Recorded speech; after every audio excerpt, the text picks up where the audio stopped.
Maging ang isa sa paboritong agahan ng mga Pinoy sa umaga na pandesal at iba pang tinapay, nagtaas na rin ang presyo. Pero asahan daw na mas magmamahal pa yan sa Disyembre, lalo na ang paboritong ihanda tuwing Pasko. Si Clazel Pardilla sa detalye. Kahit saan magpunta, dala ni Tatay Narciso ang kanyang senior citizen card para makadiskwento. At para nga makatipid, ultimo pagbili ng tinapay, ginagamit niya ito. Importante talaga yung presyo. Oo, yung discount. Pag kinukwenta mong ganyan, ay ang laki ng pwede na kumain nito, parang ang lit-lit na ng babayaran mo. Isang buwan bago magpasko, tumaas ang presyo ng tinapay sa ilang panaderya gaya ng tindahang ito sa Maynila. Dahil sa taas nga ng mga ingredients namin, sa itlog, asukal, harina. Noon, itong bibingka namin 18, nagtaas kami ng 2 pesos dyan. Bibingka, empanada, itong toasted siopaw namin, pati sa pandesal, yun, yung 50 centavos bawat isang peraso. Ayon sa Asosasyon ng Panaderong Pilipino, may ilang bakery pa rin naman na kinakaya pa ang pagsiritang presyo ng sangkap at ginagamit sa paggawa ng tinapay tulad ng itlog, margarina, patatas at LPG. Pero dahil sa laki ng operating cost sa negosyo, posibleng magmahal ang ilang klase ng tinapay na patok tuwing Pasko.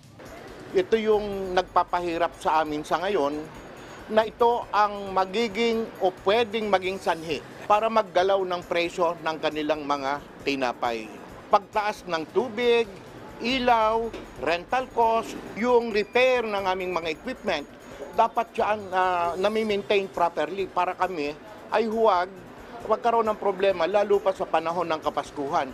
Taya ng grupo, posibleng magtaas ng 30 hanggang 50 pesos ang presyo ng cake, 2 piso sa ensaymada habang 50 sentimo sa potito pandesal.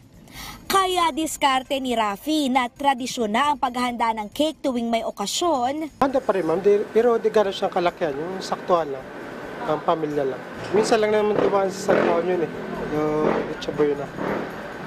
Hindi naman everyday na gano'n. Sa ngayon, nakapako pa ang presyo ng abot kayang Pinoy Pandesal at Pinoy Tasty.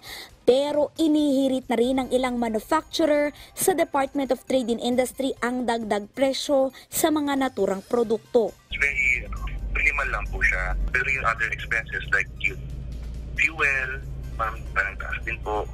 Ang asukal, although hindi na po gumalaw ngayon, medyo bumaba ng konti. Pero mataas pa rin from the previous months and previous years. So yun naman po yung factor sa justify po namin sa konting price adjustment. Una nang sinabi ng DTI na pinag-aaralang mabuti ang mga hiling na taas presyo. Pakikiusapan din ang mga kumpanya na maghinay-hinay para maging abot kaya pa rin ang mga bilihin. Clazel Pardilla para sa Morning Show ng Bayan, Rise and Shine Pilipinas.